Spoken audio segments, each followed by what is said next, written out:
You're on the Six Trains Telenetwork, earning the reputation of giving all the right ingredients, uninhibited, and exposing the hard, cold facts about the Watchtower Society. Oh, Well, hello everyone. My goodness, I'm so glad you're with us tonight. Well, thank you for wanting to come in and be our company. Wow, Anne Marie loves company. I love company. So we got a lot in here tonight, Anne Marie. So Anne Marie, come on, say hello to us. hello, everyone, and I wish everyone this happy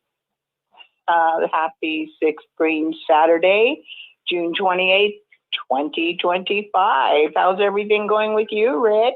Well, Anne Marie, I have to tell you, I am getting so excited.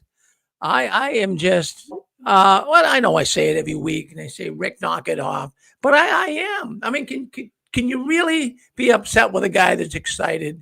I mean, don't you love to see people? Don't you love to see people excited? And people are actually asking me that. They're saying, Rick, what are you so excited about? Well, I'm excited about a number of them. I'm excited about you coming on, Anne Marie, but I'm also excited about the Still Alive in 2025 ex Jehovah's Witness convention. Anne Marie, it's going to be wonderful, and you're going to come. You're going to be here with us. Absolutely. Yeah, so I'm really excited. yeah, you're excited. We're all excited, but and you say, well, is that something to get excited about? Let me look at in life. We all have to have something to look forward to. Isn't that nice? Now, a lot of people out there tonight, they're looking forward to the summer vacation if they're lucky enough to have one, right? You're looking to going away, perhaps with the kids. People get excited. This is things that normal people do. We really couldn't get that excited in the Watchtower about anything. If you're going on vacation, well, make sure you get to the convention while you're on vacation. How ridiculous is that? How could you get excited? No, it's a weekend. I love the weekends. I love Saturday. I love Sunday. I love Friday night. I don't know what it is. It's just a certain ambiance that you get on the weekends. Do you get that, Anne-Marie? Oh, definitely. Absolutely. We didn't get to have those feelings when we were staunch Jehovah's Witnesses. No, we didn't. And it's amazing. I come home from work on Friday night and I go, something, tomorrow can be, I still work on Saturday, but it seems to be a little more, the world is a little more relaxed. But we can never be relaxed being one of Jehovah's Witnesses on a Saturday. I took Susan out this morning and we went to this, there's a muffin shop. There's a muffin shop up here in Boston area. They make the absolute best muffins. There were so many people in line. We couldn't even get in. There had to be 50 people in line to buy a muffin and coffee. See, people, could we do that as witnesses at 9 o'clock in the morning? No. Hell no. So it's good to be alive. It's good to be alive in 25 because that's what we are. So, Anne Marie, what are you going to be talking about tonight?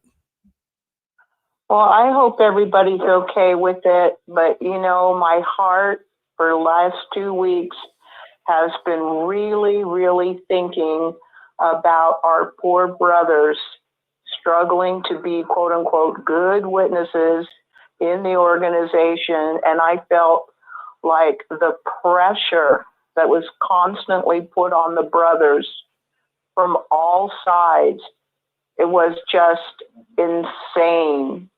They're expected to be a man, provide for their families, work hard, be a good example, be everywhere and anywhere, and live up to whatever expectations and responsibilities that were expected of them and take care of their family. And it's like they were pulled in so many different directions.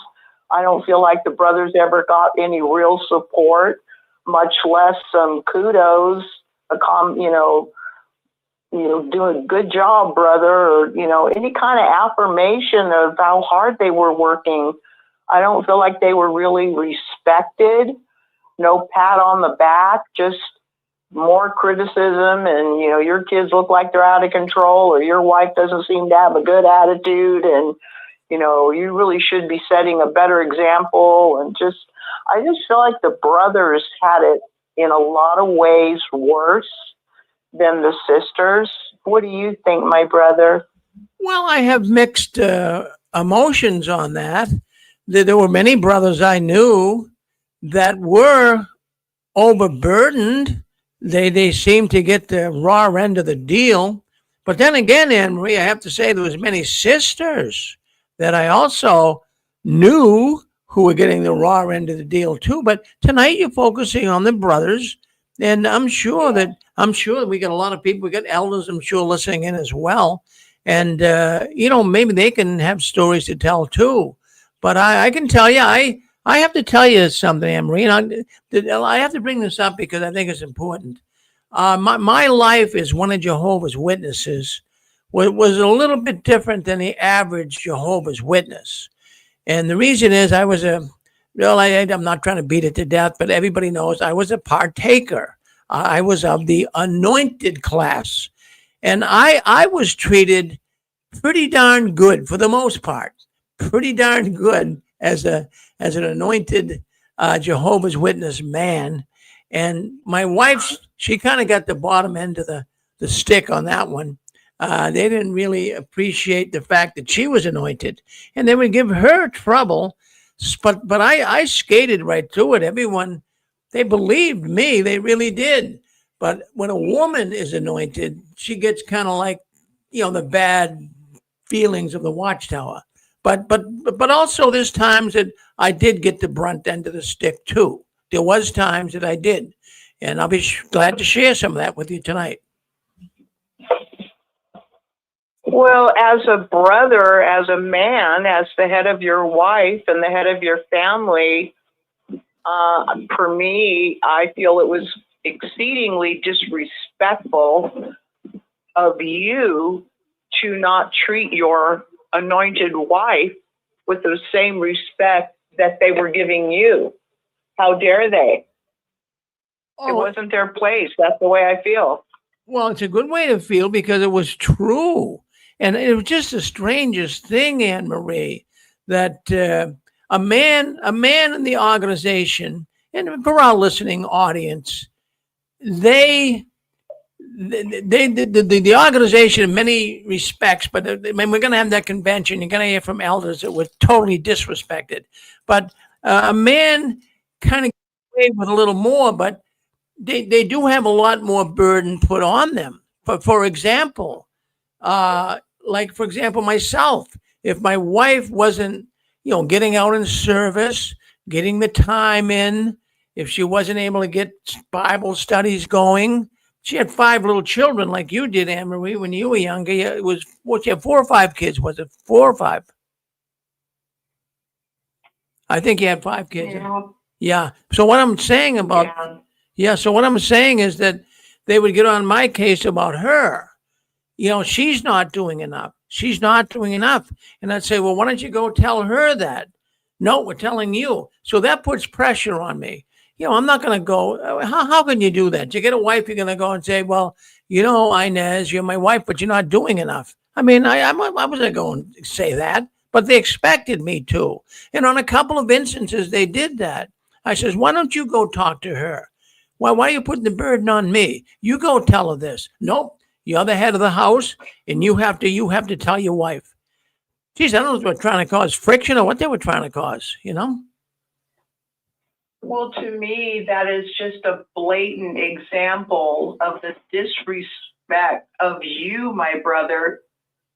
You're the head of your house. You're the head of your wife. And it should be you that would talk to your wife about anything. But to come to you with complaints and put downs about your wife as if somehow you are looking bad because your wife isn't performing. And it's terrible. That was your business and your wife's business. You were both separately dedicated to serve Jehovah. Who the hell are these people that come into your business and be up in your business talking negatively about your wife?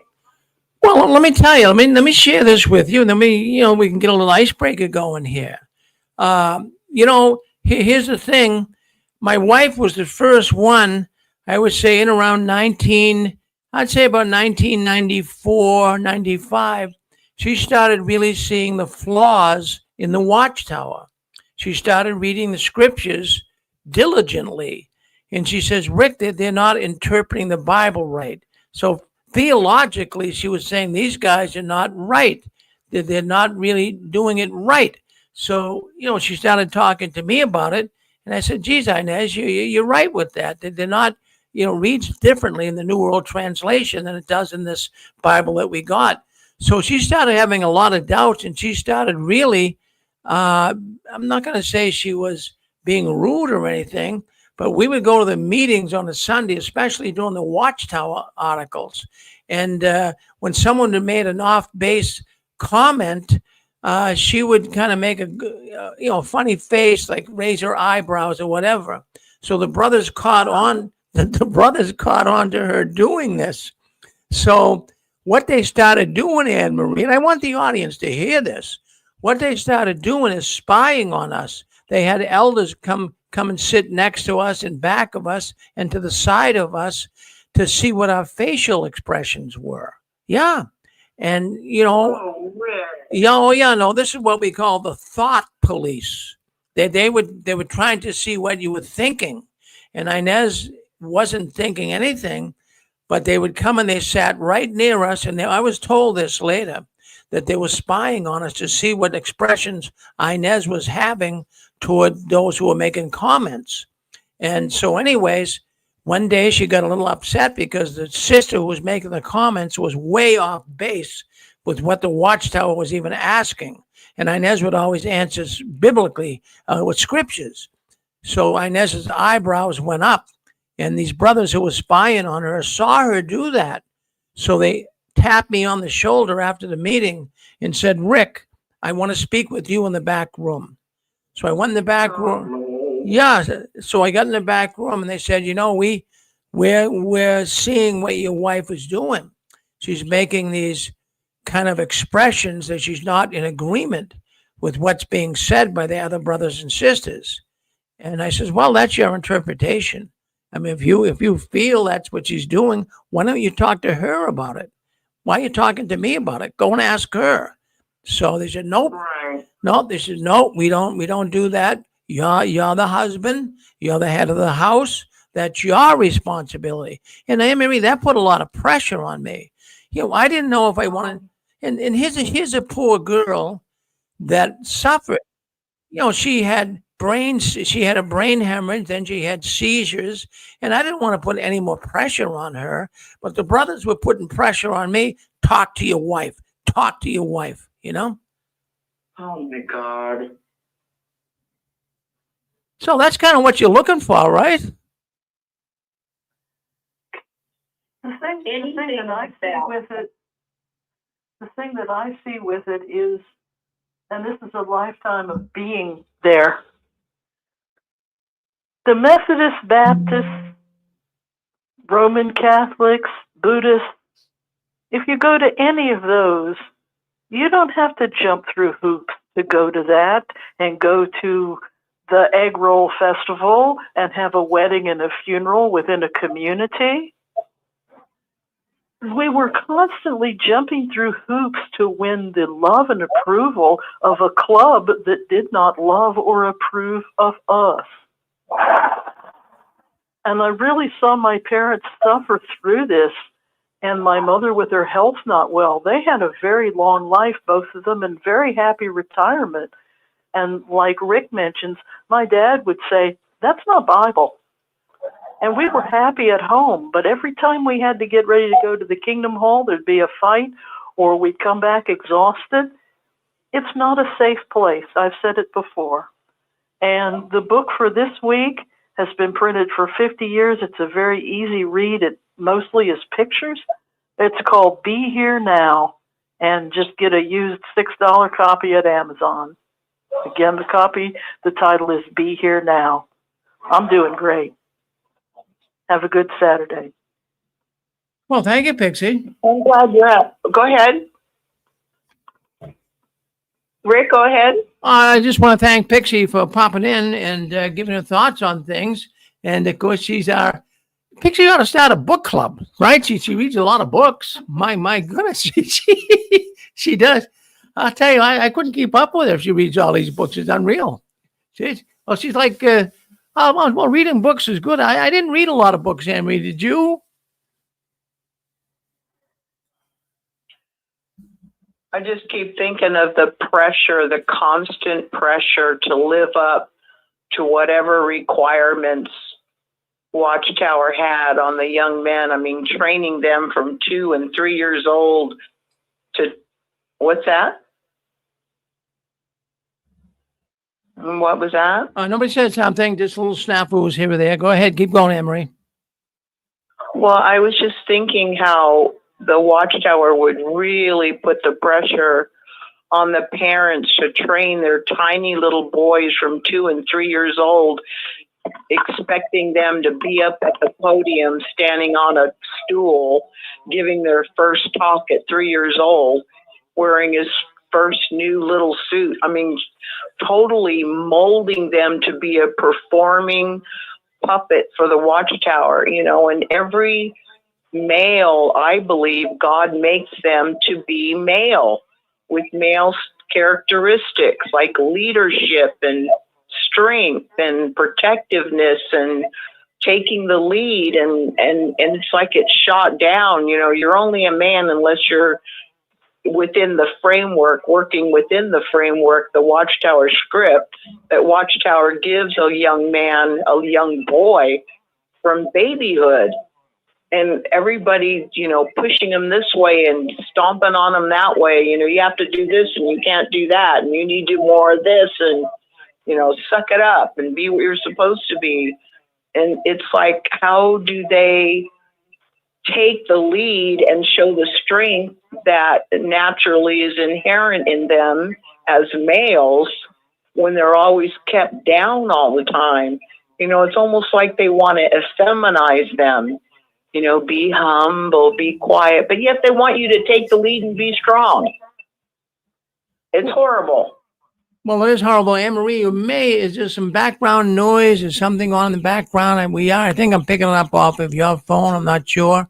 There's like something going in the background, maybe TV or radio or something. Maybe not. I got a lot of... Okay. All right. Well, anyways, you're on the 6 screens, Telenetwork. You got Anne-Marie. She's coming out of California, touched by the tentacles of the Watchtower. Now, Anne-Marie wants you to call in. Anne-Marie would love to have you call in, and she would love to hear from you if you're an elder or a brother in the congregation. Was there more pressure? Did you have pressure put on you? Did you have pressure put on you? I'm wondering, am I hearing an echoing, or are you moving your microphone a lot? It's kind of all over the place. Is it my phone? Hold on 1 second. I'm trying to get to the culprit here. That might be a little better there. Yep. That's a little better there, I believe. Yep.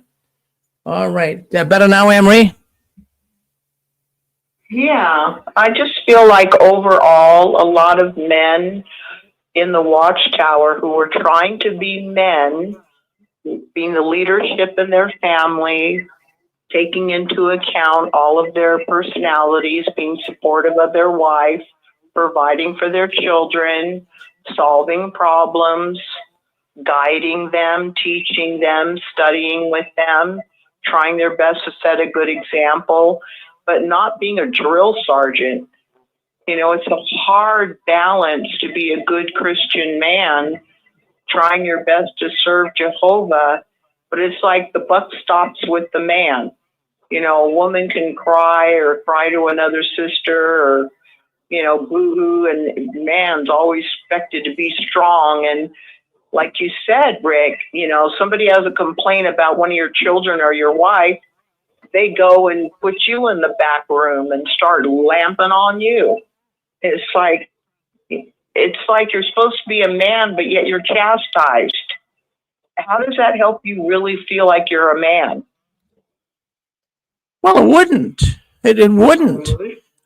Yeah, men don't like to be chastised at all. I mean, nobody does. A woman doesn't either. But the witness elders at times they would make you feel that big. They'd make you feel 2 feet high. It didn't make you feel like you're an idiot. Don't you understand? It's the way Jehovah wants things, Anne-Marie. That's just wrong. No wonder how many people, men in the congregation, silently drink or blow up at their wife or kids. Not that they're mean. I'm not saying there aren't some mean ones, but the pressure, it just builds up. Go ahead, sir. What were you trying to say? Hi, Anne-Marie. Hi, Rick. It's Maverick here. Hello, Maverick. Hi. Yeah, hello. Hi. This subject is interesting. I have a story for you from my congregation, which is very, very on point to the subject we're talking about. And as you said, sometimes the indirect messages from the platform are general, like everyone's made to feel guilty or do more on the service. But this particular talk I remember from the 2000s.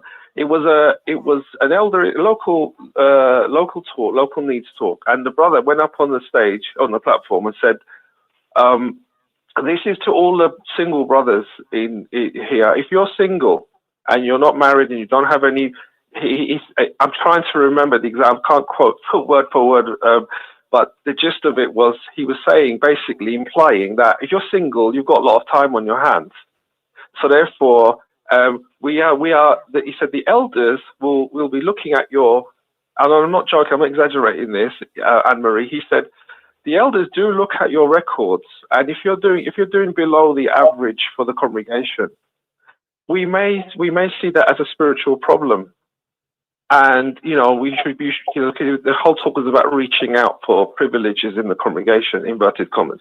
And I was sitting in my seat thinking, that is such a narrow-minded, one-size-fits-all blanket statement of thinking that just because you may not be married, okay, if you're married and you have children and you have a lot more responsibilities, even then they would say something similar, but this was targeted to the single brothers at the time in their 20s and so on. And it was like this could we see this as a definite. We can see this as a possible problem of your spirituality, and we will take note of it and so on. So after the meeting, I was really fuming by then because I was kind of a PMO by that time, and I was not happy with the kind of the messaging that was coming out. So I said, I called the brother up after the meeting, and I said, "Do you realize that you've basically destroyed so many people who come here, maybe struggle to even get to one meeting, and they come in here supposedly to be encouraged, and you've just absolutely crushed them by telling them that certain amount of time on their ministry means that may have a spiritual problem, and that the elders are watching that." So as you said, Anne-Marie, it's and I said this, and he said, you know what he said to me? He said, "Well, I was just reading off the outline. What I was trying to say." I said, "I don't care what you're trying to say. The message that came across was the fact that you're judging people by the numbers that they put on their paper, on the report at the end of the month, and the fact that you're measuring their spirituality and their worth based on, as you mentioned just earlier, performance." That word, when you said it, I went, performance, And so, again, it's just about their measuring. And so how does at that time, right, I had a lot of family issues, and it was heavy for me to even get to the meeting. So you're assuming that people are just, sort of happy-go-lucky, no problems in their life, fancy foot and free, just because they may not look like they've got a lot of things going on, and that's typical of the rhetoric that we put up with, So it's just an example of many. I'm sure other people, everyone's got their stories, but it's not a one-off. It is ingrained. And I said this as a funny ending to my experience, right? I said that I feel like most of the brothers were like almost required to chop off their manhoods, put it in a handbag, and hand it to the attendant at the Kingdom Hall when you become a witness, because they want you to be men, but they demasculate. What's the word? Demasculine you. You know, I can't think of the word now. I'm saying it wrong, but they don't let you be men, and in so many ways. And by measuring someone based on their performance, you have no idea what they're going through in their everyday life. Yeah, so I just thought that was a typical an experience that popped into my head when you mentioned about this subject. So it's a good one because it really is. It really does happen very, very frequently, and I'm sure everyone's got their stories too. Yeah, Anne-Marie, I just wanted to say that. Anne-Marie. Well, I'm really proud of you for speaking up with this brother. It just seems that, you know, like you said, they don't take into consideration, you know, what you're going through, how hard it is for you to get to the meeting, studying for the meeting. I don't see or hear of any positive anything while they're chastising you and criticizing you and telling you you're just never quite good enough. And, you know, I really do feel that they attach their masculinity, their manhood. And that just, I'm sorry to say it, but it pisses me the hell off. Oh, yeah. You see, I said in the comments on YouTube, Anne-Marie, yeah, it does me too. I really didn't care what the elders' expectations were. I switched off from them a long time ago, and it kind of grated on them because they really tried so hard to bully and browbeat me into, well, you know, we really do need more young men to be, you know, you're so good at you reaching out for the youngsters, and you're good with them. You know, you really should be doing more. And I'm like, you don't know what's going on in my life. I don't have the energy for this. I don't have the energy to take on a privilege. I will do. And the thing is about it, Anne-Marie, I'm sure like most people, many people who are like this, if you gave me a talk, I was one of these people that get emergency talks 5 minutes before the meeting. Here you go. Yeah, no problem. Something happened in construction, no problem, I'm there. You know, so I was always coming forward, but I don't want to be officially signed up. Yeah. I don't mind doing it because I knew once I was signed up to it, I'm basically under the yoke. You've signed up for this now, so keep your mouth shut and do as you're told. So, you know, there's a level of, like with the ministerial servants and the elders, they get really heavily censored and kind of controlled from the personality of the local body of elders. So I said, no, I'm not signing up for that. I think I can say the reason why my YouTube name is Maverick. One day I will probably come out and just be me with, you know, come on camera and everything. But right now, Maverick it's always been my personality. It's basically like the spirit of like, no, you're not telling me what to do. You're just not telling me what to do. If I want to do it, I'll do it, but you can't force me to do anything. And it served me quite well, you know, because, you know, there's so many situations in life where people try and bully you all the time. So yes, Anne-Marie, yeah, very good subject, I must say. Good subject. Oh, thank you. You know, the two words that stuck out at me was, you said censored and controlled. That is not conducive of a man being free to be a man, which God created you to be a man. Yep, absolutely. Absolutely. Oh, wow. How old were you? Go ahead. Hi, Anne-Marie. This is GR here. Hi, Maverick. What's your name, my love? Hi. Hello. I'm Hi, sorry, I what's your got name? interrupted here. GR here.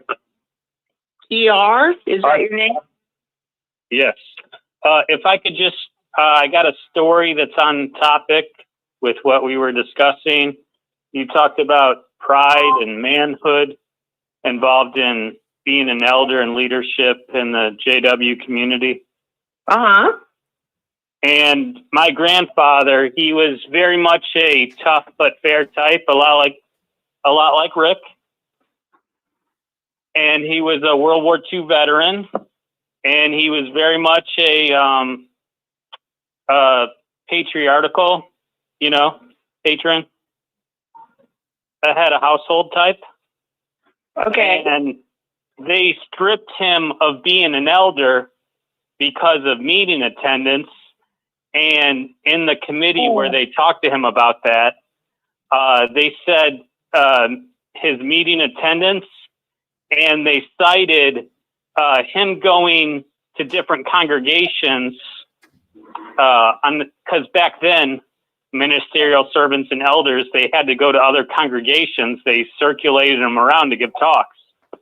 They cited some of the times where he was going to other congregations as times he was missing, and he's a no-nonsense guy, so he just said, okay. And he's like, you think this is bad attendance now? And he would only attend meetings a couple times a year after that. So, he liked being a witness, and he raised his kids that way, but he was not a doormat to be walked over. Well, good to hear. So he didn't tell everybody that story, but I heard that story, and I felt I needed to share it, This might have happened this happened in the early 90s, so, it's just somebody's story that needed to be told. Well, if you think of another one, I certainly hope you share it. In my time in the organization, I always noted that it was the kind, truly loving and caring brothers that just seemed to be put down, gossip about. It was almost like, what the sisters would go through. But I don't want to talk about the sisters. I only want to concentrate on how males and young men and fathers were treated in the Watchtower. You express your opinion and they'll demote you. They'll act like you're some kind of on your way to being an apostate or not loyal to Jehovah. You have to be like, go ahead. Yes. Who's this? Hi, Emery. It's Kurt. Hi. Yeah. Hi, Kurt. Hey. Yeah, it's a good topic. I think you and I and maybe everyone in the audience would probably agree that today men in the organization may be holding back some and not, reaching out to be a ministerial servant or an elder. You know how they do with men. They usually young men get a push, some kind of push usually to reach out. And and I think it's fair to say that just reaching out for these positions, some men are attracted to that. Of course, others are not, depending on your personality. And I think it centers around more than anything else the field ministry. And talked with Brian the other day about James Penton. James Penton and his story. And that was his first problem, I guess I could say, with Watchtower, was the preaching work and the emphasis that's put on it above and beyond almost anything in the organization, the preaching work. And so Penton had a problem with that, and it's a long story. I don't want to bore anybody with it, but that's what got him in his first trouble with Watchtower, was his expression that he thought that the Watchtower was being unreasonable with their demands, particularly on men, but of course the whole congregation, and doing the preaching work. And all the details that go along with that, and as the preaching work, even the door-to-door ministry, even authorized in the scriptures. That's maybe something we'll talk about another time. But anyway, thank you for your time. And yes, there's a lot of pressure on everyone in the congregation. Everyone is so tired, I believe, and probably the men and women that are married, especially if they have children. But even if they don't, there's just so much work to do, and there's so much demands on people, and and so it's a good topic you brought up, Anne Marie, and thank you for listening to me. Go ahead. Well, it's always a pleasure to listen to you, Kurt. I appreciate your sharing, because I know a lot of the brothers that experience being on the Watchtower felt that unique pressure that is put on the brothers in the organization. It's not fair. Is this Anne Marie? Yes, it is. Yeah, I guess I came in the middle of the conversation about emasculating men in Watchtower. Is that what Who's it speaking? I'm king of the Nimrods, the dumb knots, king of the I wanted to be sure. Oh, you think I would masquerade as myself? No, that's not how I roll. Anyway, there's so much to it. That's all I do. I meditate constantly on all the things I experienced in Watchtower. And one thing stuck out to me. A lot of the longtime elders are people who've committed serious sins and were forgiven.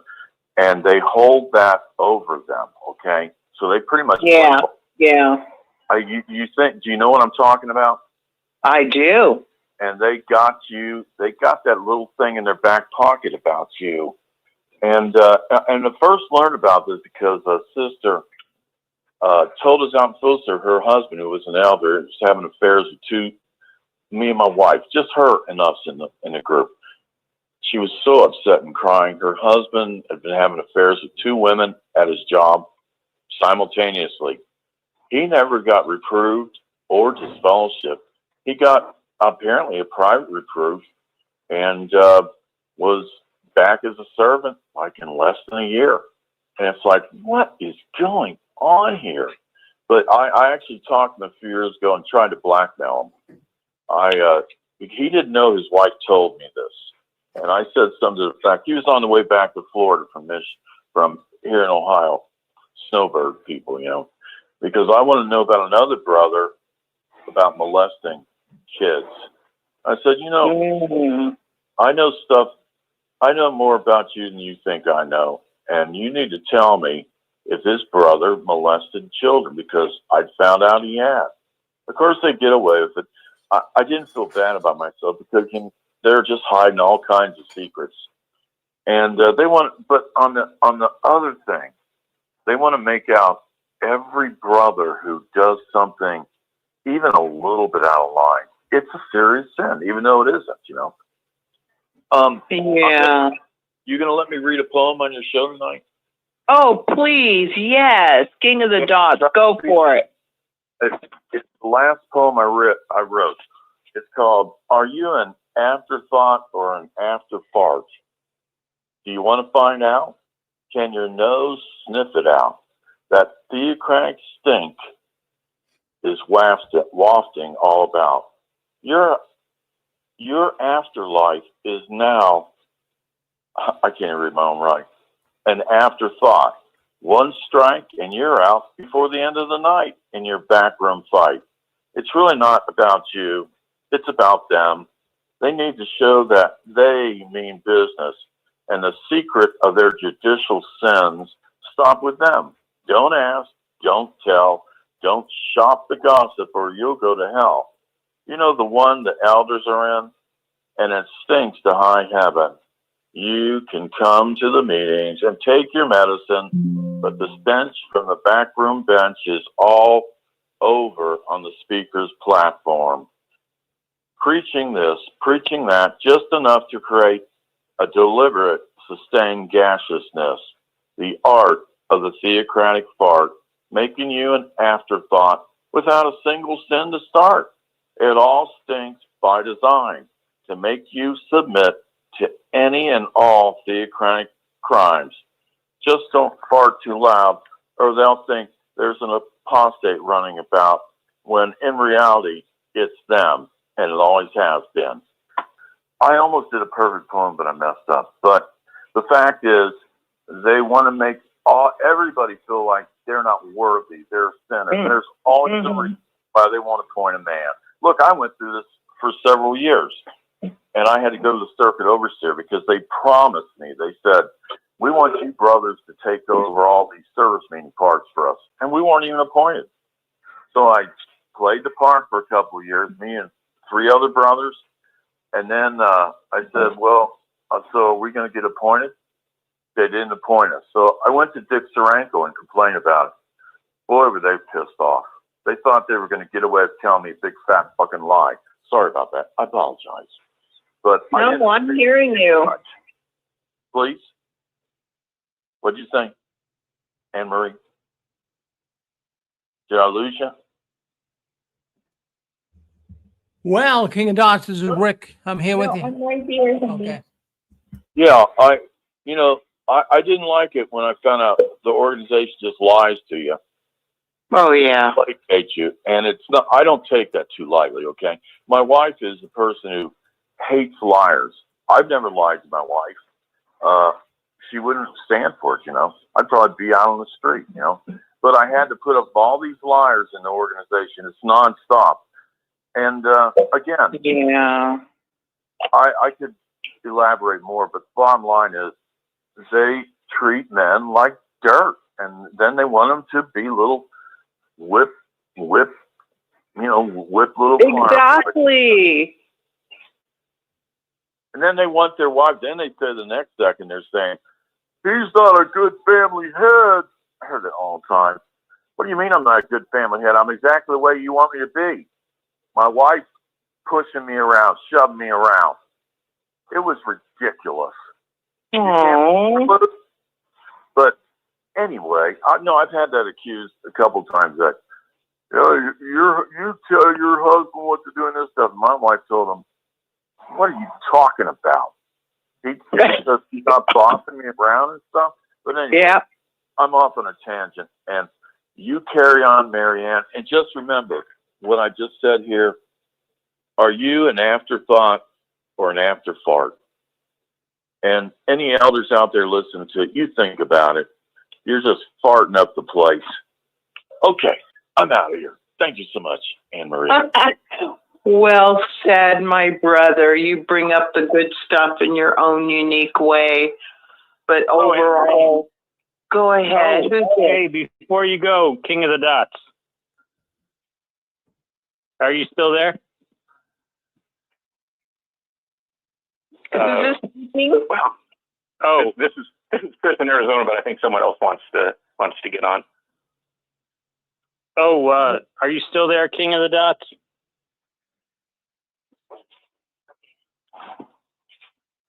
I'm sorry, what was your names here? GR. Oh, GR or TR? GR. Oh, I gotcha. Well, go ahead and say. I was going to ask King of the Dots when his exit story and when he left and the circumstances leading up to it. That's an interesting question. Well, he shares in his own way, and he might come back on later. A lot of times he kind of pops in and out. But that's an interesting question. If he's still there, if he can answer it, that's cool.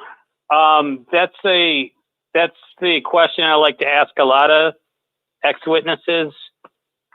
I think how they exited is an interesting part of their story. Because I was never excommunicated or disfellowshipped. The way I left, I left very uneventfully, and there wasn't really anything going on, but we still had the courage to leave and the courage to take a break from it and see where it goes. Wow. Somebody told me how bad drinking Pepsi and Coca-Cola was for you. And they just told me, hey, take a couple months from it, see if you miss it. And I think that's how it is being a witness. Like, hey, take a couple months from not attending meetings, see if you miss it. You know? I know. And once you get out of the cycle of it's a habit that you do every week and a couple times every week, and you just get out of that bubble and you get out of your comfort zone and you put it to the side, and you can always go back to it, but take that break and see how you feel afterwards.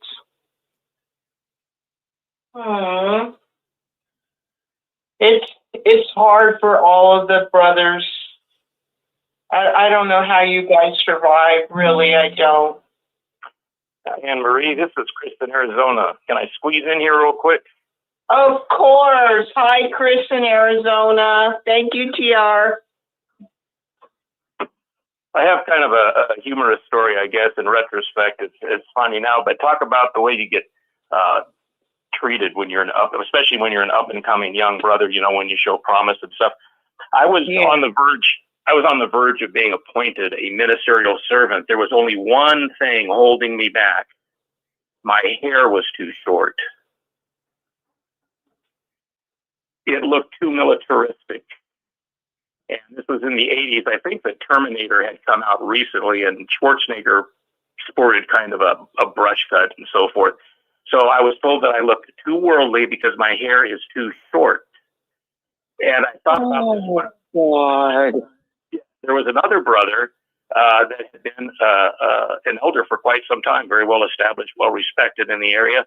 He had a flat top, and I said, well, why does he get to have it? Well, he's been around for a while, and it's not as shocking. You know, some of the young brothers are looking up to you for inspiration when they see you with that type of haircut. Because some of the kids wanted to start getting that type of haircut, you know. So anyway, I just thought that was hilarious. You know, your hair is too short. Interestingly, after I was appointed an elder a couple of years later, I went right back to the short hair. Nobody said anything. It's like my mom always said, you can't win for losing. No. But anyway, to this day, I'm still wearing a short, as a matter of fact. I like it, you know, but yeah, just the mind games and this and that. And it's boy, everything they want into every aspect of your life. And I was kind of laughing to myself when I was confronted. They sent this poor, the youngest elder of the group to come and counsel me. And I could tell he was so embarrassed even bringing it up, you know, but I thought, well, okay. Well, that's all I got. Really enjoy your show. Oh, bless you, hon. I'm so glad you came on, Chris. It's just, you know, I don't know what's worse, how petty different ones are, or how they have this immature need to control others. Talk about straining out the gnat and gulping down the camel. It's not about spirituality or your good qualities or what you're coping with, trying so hard to be faithful to Jehovah, be a good witness, you know, do the best you can. There's picking. You know what? The more I think about it, the more the brothers drank. So many of the brothers were drinking. They were just trying to cope. And you can't say anything or stand up for yourself, or you're not being humble, or you're disrespecting the elders, or maybe even the governing body. Oh, how did you deal with it, Chris? Well, I'm sorry, I was stepping away. I muted myself, but yeah, I'm going to go ahead and get off. But how did I cope with it? Well, unfortunately, one of what was just mentioned. You know, I took to heavy drink. I hung with other elders that were in that same mindset, and fortunately, I was able to get over that as well. But yeah, it's the whole thing is just it's so crazy. It makes you crazy. It is. And this, to me, again, is just more indication that we were not in God's anything. We were never meant to be, you know, treated this way and cut down. And I mean, why even go to a meeting when you're going to be constantly critiqued? for how long or short your hair is, or how tight or loose your pants are, or if your shoes look right, or if you have 4 doors on your car, or if you have the right look on your face, or, oh my God, was there anything that we didn't get critiqued for? The poor men especially. Oh. Well, it was quite a journey, but here we are today, and things are good. I do have to step away. You're doing a great job as usual, but I will continue to listen. Okay. Okay, my brother. Thank you so much for coming on. If anybody does decide to come on, I would ask that please you make sure that your YouTube is turned all the way down. If you have YouTube on, because sometimes we get echoing, and I want to make sure I get to hear each one of you clearly. Again, today's show, I really want to concentrate on what the poor brothers really went through. Usually quietly suffering, quietly trying to cope. And, on one hand, yes, the sisters had a hard time, but sisters always could find someone to talk to. But I feel like the brothers, in a lot of ways, had it so much harder. They were supposed to be taking the lead. They're supposed to be exemplary. Anything their wives or children didn't do perfectly, they would get picked on and chastised and sometimes ridiculed, sometimes threatened. And, you're just human. You're just human and treated with no respect. And then there were the belligerent bully ones that people were afraid to say anything to. And they couldn't have been that happy. But at least on one hand, I can say, hey, they weren't getting picked on like a lot of the other brothers were. But I just used to look at the brothers in the assemblies, at the conventions, sometimes in the Kingdom Hall, and I'm thinking, how must it be for them? When do they ever get a break? Anybody else want to comment or speak? Hello, Anne-Marie. Oh, hi, how are you? Who's this? Well, this is Ken. Hi, Ken. Yeah, how you doing? Yeah, I just briefly here, I have not been able to get a hold of Jay lately, but I'm going to keep on trying. I guess they're having a natural disaster or something like that in the New York area. So we'll just keep trying next time. I tried about 3 times today, but no up to no avail. So, yeah, I've been listening to your program here with interest, and that's all we've been hearing through the years, even privately and personally. When you're with the Watchtower Society, they want you to peddle Watchtower, and well, not now, but I mean years ago, they wanted you to peddle Watchtowers till you drop, and peddle books till you drop, and so forth. And they've always got you coming and going. The more you did for them, the more they wanted. And at the end of the line there, nobody had anything to show for it. Nobody had any accomplishments. All they did is they wasted their time and they wore themselves out. Both men, women, children, no matter what, they both wore themselves out. So it's really outrageous. When you join a religious society, most people join there because they feel that they have some benefits for them, and it's supposed to relax them and so forth, and relieve them from their burden, from their burdens, emotional or whatnot, But it doesn't happen with Watchtower. Everything gets worse in the Watchtower Society. And so some of those people are just they're not those elders and so-called leadership, whatever else they call them, are just nothing but tyrannical ecclesiastical dictators. They don't have any concern or compassion for anybody. They're just about cold-hearted and calloused as they can be. So it's a deadly cult. The only thing that's going to happen to you is you're going to be worn out when you get out of there. Oh, no doubt. Oh, no doubt. It does seem to be exactly the way you described, my brother Ken.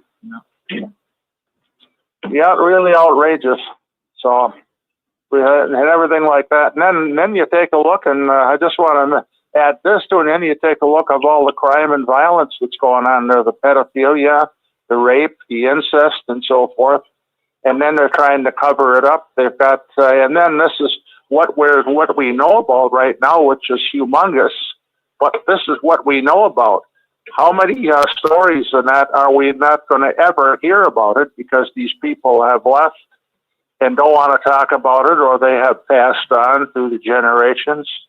So it's really outrageous. It's getting more violent in the other religions as well and so forth, but it shouldn't be that way.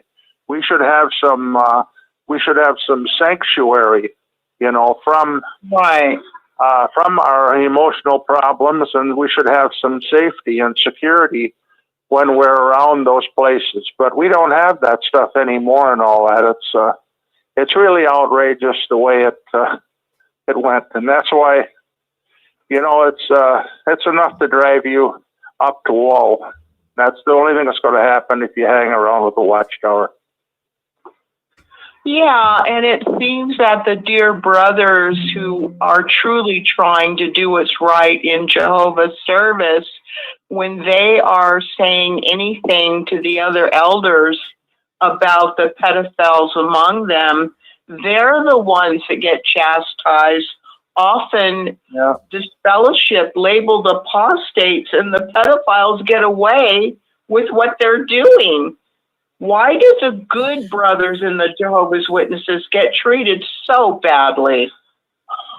Well, you can't have honest, upright people in there because the Watchtower Society is corrupt, full of criminals and so forth. And there's no such a thing as a criminal that's going to give you moral support, you know, that's going to give you moral support for being a morally upright person.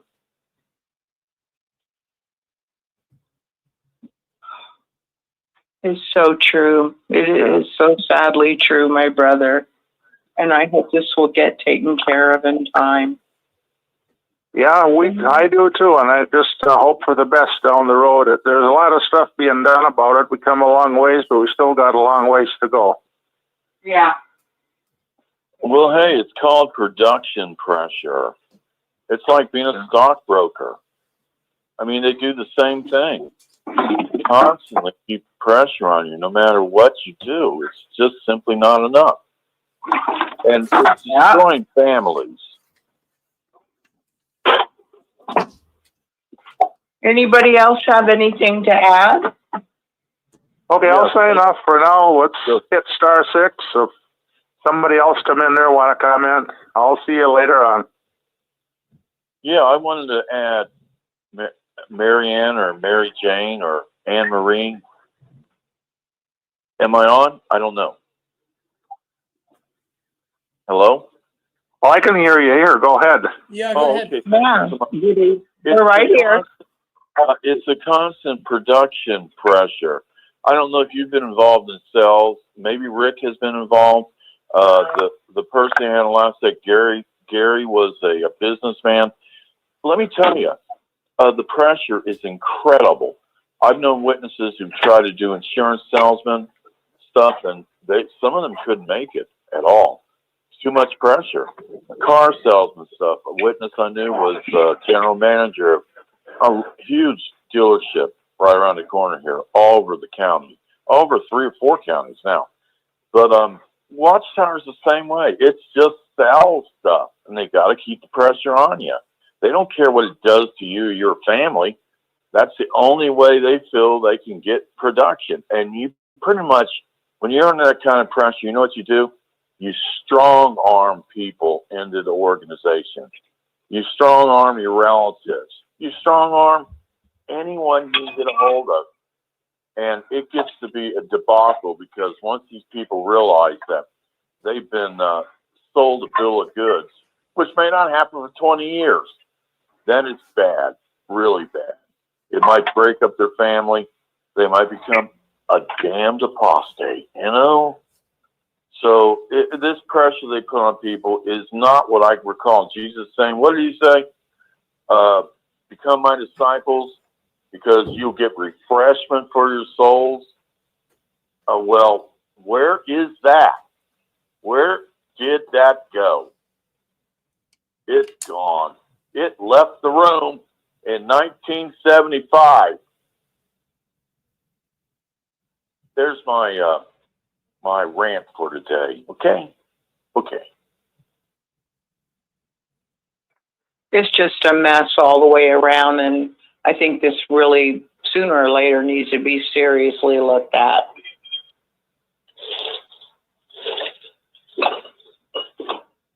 Anybody else have a comment, an experience, a thought? Yeah, I have an experience. Oh, please share. Who's this? This is James in Baton Rouge, Louisiana. Hey, James. What's on your mind? Well, I got baptized the summer of 1975 at the Divine Victory Assembly at LSU, Louisiana State University. Go Tigers. And right before the end was going to hit, the fall of 1975, me and my wife got baptized. And I really loved the organization. I mean, I really grew up in it. My grandmother got me in it when I was 5 years old.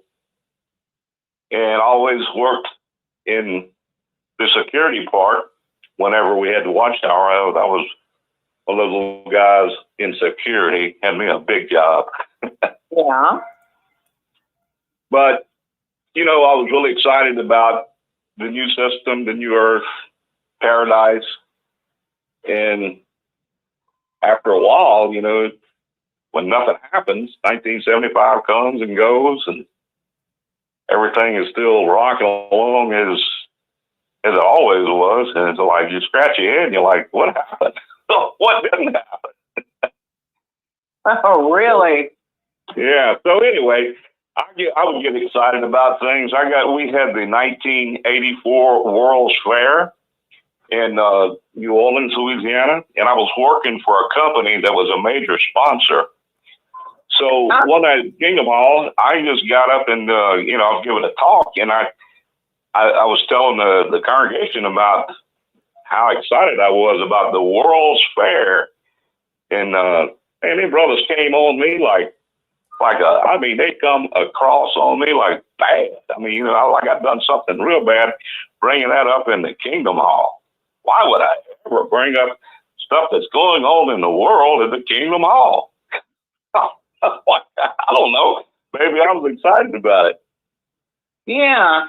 You know, so anyway, I scratched my head and I did my own research, and I said, you know what? I'm going to put my faith in the blood of Jesus. So that memorial, when they passed the wine, I drank it. I ate the bread. That elder like they had a heart attack. Another elder brought me in the back and says, man, you're not anointed. You don't fit the pattern laid out by the governing body.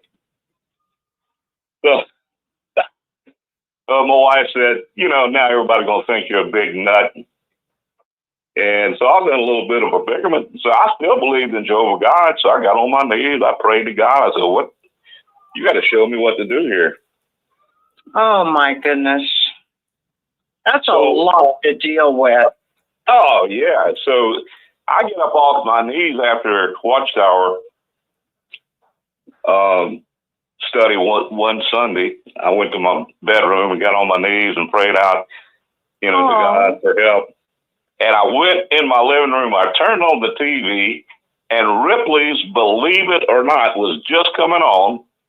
And I felt like that was going to be an answer there. And Jack Palance was introducing the new co-host, Marie Osmond. And I knew that I was supposed to connect with Marie. I knew it. And so I took off and flew to Nashville. And I said, I've never been to Nashville in my life. I don't even know where to start looking for Marie. I heard she got a divorce and moved to Nashville. So I got on my knees again. I prayed to God, and I walked outside my hotel room. I saw this lady. I said, if Marie Osmond was here in Nashville, where would she be? So she named off a hotel. I went back in and looked it up. I called. I said, is Marie Osmond there? And they said, yes, she is. I like that hard. Oh, my goodness. So I got a taxi, flew over there, and got in a big discussion with her manager, and he was telling me how to, connect with her on a professional basis. So I've been working on that for quite some time. It looks like it's all going to come through. I got Gary Cox working on it with me in the back of the ground, and so kind of excited about what's happening. Anyway, just wanted to kind of give you a heads up on that. Wow, that is like a different story as I've ever heard. So what happened? Wow. Yeah, I finally I met her. She brought me on stage in Vegas in 2009, and so I've got a whole big story. I'm writing a book, and I've got a movie script I'm writing. It's a lot of good stuff coming out of it. So how's that working out? Yeah, no, never give up. So how's it working out for you so far? Oh, it's working out great. Of course, I'm having to work it out, but it's working out fantastic. I flew to Utah, and I met her. My last name is Wilkinson. I met her in the Wilkinson Student Center at Brigham Young University, and she signed the doll for my daughter at her, and so she's signed a little doll, one of her collectors, for me to give to her. So I gave her now my daughter is still a very devout Jehovah's Witness. She don't speak to me. I have no contact with her.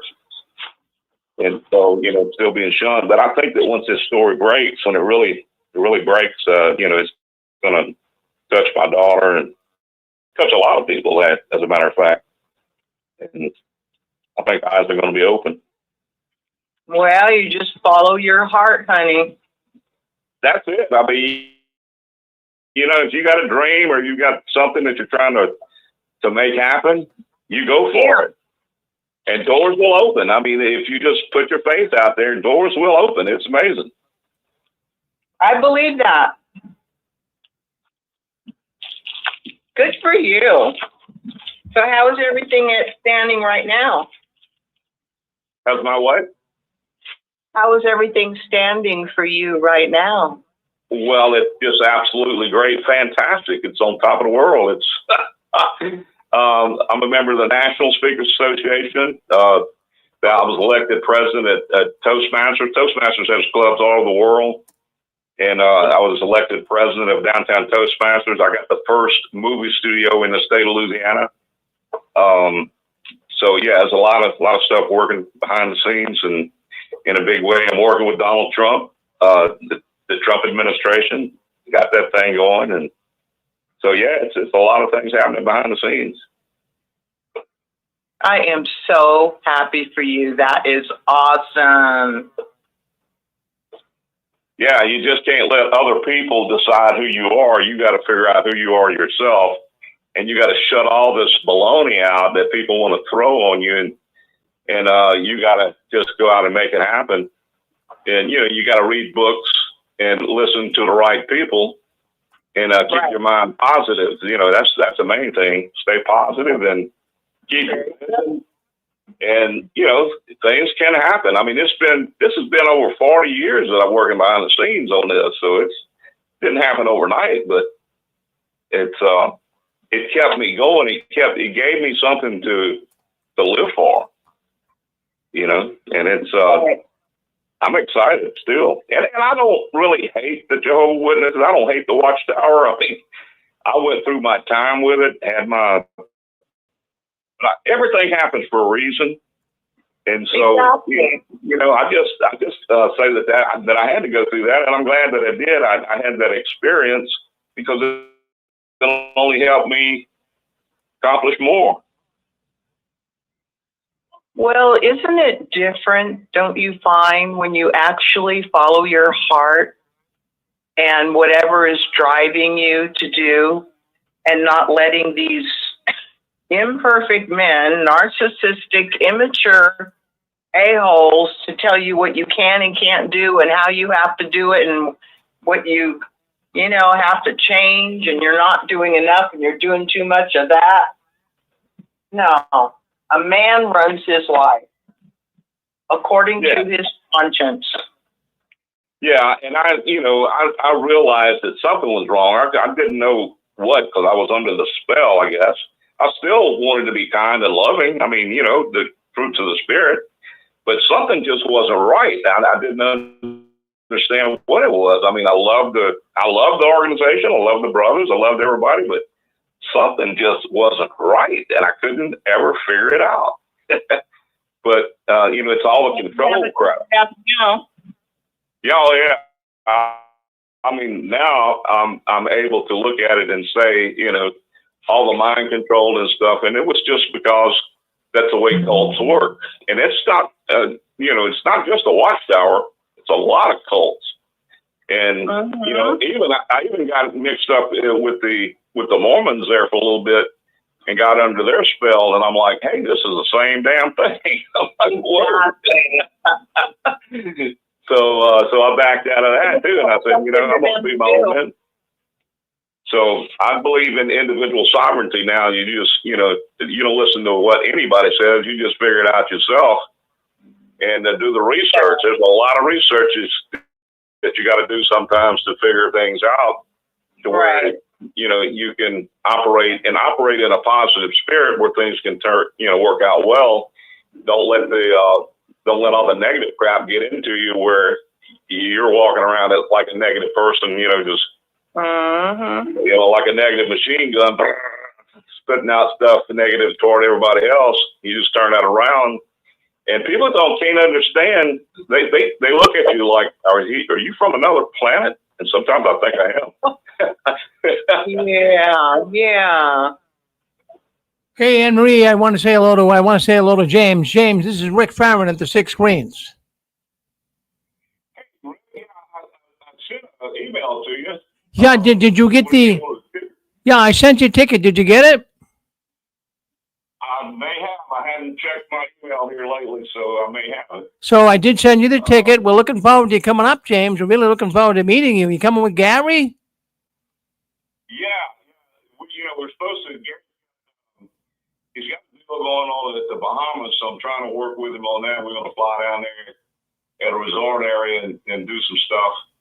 So yeah, I'm planning on being there, either fly with him up to Boston or at least being there when he's there, because I really like the guy. I mean, he's top notch. Oh, he's a good man. He's a good man. Well, I'm glad to talk to you. I really am. And thank you for wanting to come to the convention. It'd be great. Hey, bring as many people as you like, too, really. Okay? Okay. All right. I may bring a whole jet full, Oh, bring them all up. Bring them all up. We'd love to have them. Thank you, Jen. Thank you for coming on tonight, too. Good to hear you. I really mean that. Thank you. Yeah, well, I've been listening to you ever since you started, Rick. I mean, I've always been behind the scenes, but you've been my lifesaver, man, my lifeline. I look forward to it. I got my mother listening every Saturday night. She's listening tonight probably too, and because she was involved with a lot of the stuff that went on. She was never a dedicated Jehovah's Witness, but her mother was, and that's who got me into it. My grandmother.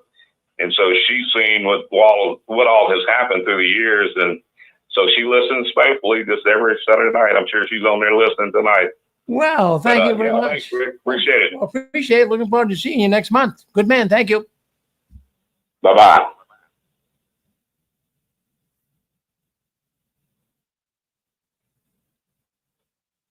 Well, you're on the Six Screens Telenetwork. I guess Anne Marie's still there, but Pixie, do you want to come on? We got about 10 minutes left on Anne Marie's program. Then we're going to go to Dick and Constance Borgie. So, Pixie, do you want to say something?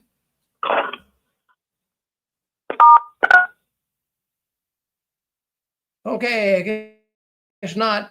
Anne Marie, you were there? I'm here if you need me to fill in. Yeah, I don't know what happened to Anne Marie. She kind of went off on us. I know sometimes she has trouble with her phone. I was thrilling to hear from the guy that's doing the movie and has a studio in Louisiana. That was great.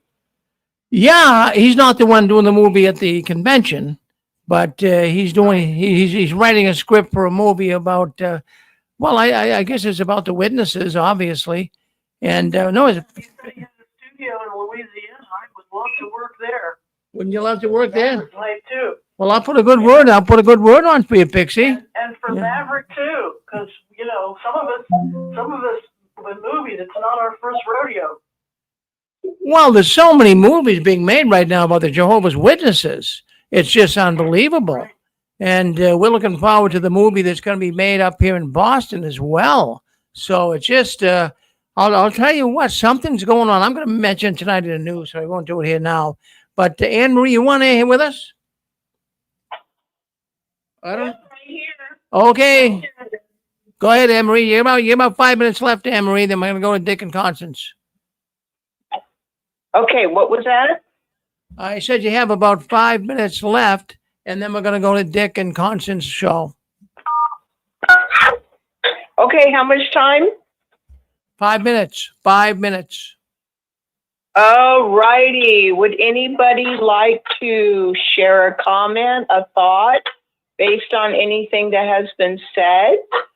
Have about 5 minutes. Please feel free to hit *6 and share. I'm listening. Hello, who's this? Yeah, this is Thomas Hotz from Lawrence, Kansas. How you doing? Hi, Thomas. Good, and you? Pretty good, not too bad. Yeah, I was listening to some guy there. I didn't catch everything he said because I was a little bit background noise, but he mentioned something about working for the government. I was just kind of curious if he's wrote a letter or talked to some of the government officials about all the horrible things like the shunning and the pedophilia and the blood doctor and all these things that have caused actual death of many people, you know, and hardships and broken up a person's family. You know, a family is the closest thing you have next to the Lord. And when these people mess with somebody's family, I think that's a horrible. I think it should be a crime to break apart families like that. You know, force people to shun their own kids and all the other things they do associated with the shunning. So I was just kind of curious. I didn't know if he was ever able to try to, you know, get anything done about that. I know it's a hard road, but we're never going to give up. As long as I have a breath of life, believe me, I'm going to do whatever I can with my reach to try to help get this situation straightened out, whatever it takes. Right. Well, good for you. So do you have an opinion about how really hard it must have been or was for the brothers that were sincerely trying to be a good witness within the organization? Do you have any opinions? Yes, I really do. I've seen back in the day, even though I was, you know, really kind of under the spell, so to speak, you know, in the mind control, I could tell a lot of the brothers were really struggling. I mean, I remember this one guy that used to go to the hall years ago, and man, I mean, I could just tell he just had so much on his mind. It's just like, I could just tell it in my mind. He just didn't look like he really wanted to be there, but he was there. But you could just see the struggle, and that's not an isolated case. I know some of the friends really complained about some things, kind of here and there, you know. And just a lot of things, you know, it's just on and on. It's horrible, just the way they handled things. They always patted themselves on the back like they were the greatest, the elitist, you know. It's just really horrible. I always felt like the really, truly good brothers were kept down, like they didn't really have any real rights. Exactly. I noticed that too. The ones that you really, really kind of catered to, really liked, that you felt more drawn to, it seemed like they were stifled, you know. Okay, I'll see you later. Really awful. Yeah, I didn't know that guy had any comments that I'd mentioned. I just kind of missed part of what he said, but I really appreciate some of the things he said. He mentioned something about being shunned by, I think, his daughter, too. That's horrible. That's so cruel. I mean, there's so much of that. I really hate what, you know, Rick and his wife are going through, and, you know, and then we got the Garridos. You know, man, that's just, anyway, you know, there's a lot of us that are dealing with that, so I mean, it's not unusual. And what makes me so blasted irritated is that they tried to make it look like, well, we could, you know, say hi and we could talk to them. Okay, yeah, you can talk to as long as you go to the hall, man. You say hi, how you doing? And how you been getting along? Something like that. And that's it. You see them outside, oh, it's probably hard to give the time of day in most cases. So, I mean, it's a crock of baloney when they mention that. All it was is try to make that situation in Norway go away, but I got news for them. They went to the Supreme Court, and I have faith that they're going to bust them good for that. I hope. It certainly is a lot to look at, and there's obviously a lot wrong. That is a fact. It's a lot to be said about it. And, you know, we don't realize how much people's lives are impacted by this thing. You know, a lot of them didn't get to go to college. A lot of them have not been able to really reach a real career that's really suitable to support their family very well. You know, and some of them are practically homeless. I hear that some of them are bunching in together, live in the same house with another family. What kind of, I mean, you know, that's all because the Watchtower, you know, created all these problems, you know. It's all about them. They only care about themselves. They don't care about the victims. Not one bit. That is so true. I can't wait to get to the convention here in about 4.5 weeks. I'm excited about it. Oh, man, I can hardly wait. It's coming up quick, huh? It is. I can't wait to get to meet you in person, Anna Marie. I've talked to you for years. I never got to meet you. Yeah. And everybody, you know, there'll be a lot of hugs and there'll be tears too. It's going to be great. It's just, it really is a privilege. Yeah. I can hardly wait. I just can't thank Rick and Susan enough to put this together after all these years. Man, that's just outstanding. Yeah, Rick and Susan have been working really hard. Oh, man. They're going to be rewarded for that someday. The good Lord will reward them for all their hard work. There'll be rewards given out someday to them. Okay, well, I think our time's just about Well, Anne Marie, we got one more person like to come in. Looks like 201. You're on with us. Go ahead. Hey, Rick, this is Joe from Florida. Hi, Joe. Say hello to Anne Marie. Hello, Anne Marie. Hi, Joe. I like listening to your program. I called last week. I know this is going to sound stupid, but I don't know how to use the computer, and I want to go to the convention.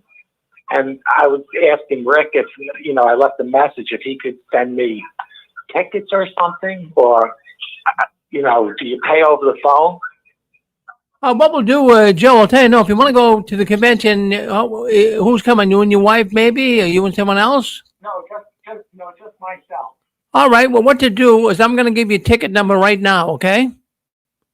Okay, let me get it. Is it a long number? Oh, no. It's only 6,081. No, I'm only kidding. Yeah. I had an opening. Someone dropped out, so I can squeeze you in here. I'm going to give you their ticket. Okay. So you're going to be 185. 185. 185. Yep, 185. So just make a note of that when you come to the convention. Connie and Dick Borgie will be there.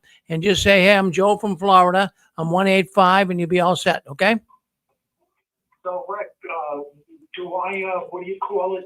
I remember you said when you want to get into the hotel, you got to say Rick Darren or something? Yeah, what you want to do is it's the Tewksbury, Massachusetts, Hilton Garden. The Tewksbury, Massachusetts. No, I know where it's at. I saw that on the tablet, but like to get the room at $150, do you say? Yeah, 100. And you get a discount. Oh yes, because you got to do that now. Make sure you don't book through Expedia or through one of these like price lines. Go directly the number to the hotel. Make sure you're talking to them. If you give me a second, I'll give you the number too. In fact, I hope the people listening in here, get a pencil. I'm going to give you the number to the hotel. It's very, very important that you use this particular. Yeah, well, don't pay in advance. They got the rooms blocked for us. You can pay when you get there. Might be the best thing, unless they want a small deposit. But you don't have to give a deposit. Just tell them you're coming. It should be all right. All right, hold on 1 second here. Yeah, let me give you the. And the number, and I'm ticket 185, right? Your ticket 185, Joe. So that's what you want to do. Okay. But let me give you a telephone number. And anybody else listen on here tonight too? If you're gonna book a room at the hotel up here in Boston area, it's the Hilton Hotel in Tewksbury. It's about 20 miles north of Boston. Now let me see if I got it right here. Let me give you this. Okay, so all right, hold on one second. Just gonna scroll down here. Should have had this ready for. I'm gonna mention tonight too in the news tonight as well. Very important that you call this particular number. Where is it? Come on. Oh, okay. Give me 1 second, Joe. Okay, the number is. Who do I call? Well, you can call the Hilton tonight or tomorrow evening's good. It's 978 978 640 640 9000. 9000. And that's a direct line direct line because if you go through Expedia, they might not give you the discount. So you go through there. And Joe, I'll tell you what, it even gets better. You get a $150, it's $155 a night. Plus you're gonna get a $17 breakfast. You're gonna be treated like a king. I heard you saying that the other day on your program. Excellent. Well, looking forward to meeting you, Joe. I really, really am. So thank you for calling in tonight. Yes, and Rick, you know what I wanted to say? I only caught the last, and I'm going to listen to it from the beginning because I just got in my house down here in Florida. When you think about it, the fear that controls people to want to leave without losing their family, PMOs and all this. It's a shame because the First John talks about love casts out fear, and they keep them in fear. The people, they keep them in fear. It says love casts out fear, or somewhere in First John. But I said, don't the Jehovah's Witnesses read their Bibles? No, they don't. They don't read it. They just listen to the policies and read the Watchtower. So they don't know the Bible like you do, Joe. I can tell you're a Bible reader, and that's good. Good for you, Joe. Good. Yeah.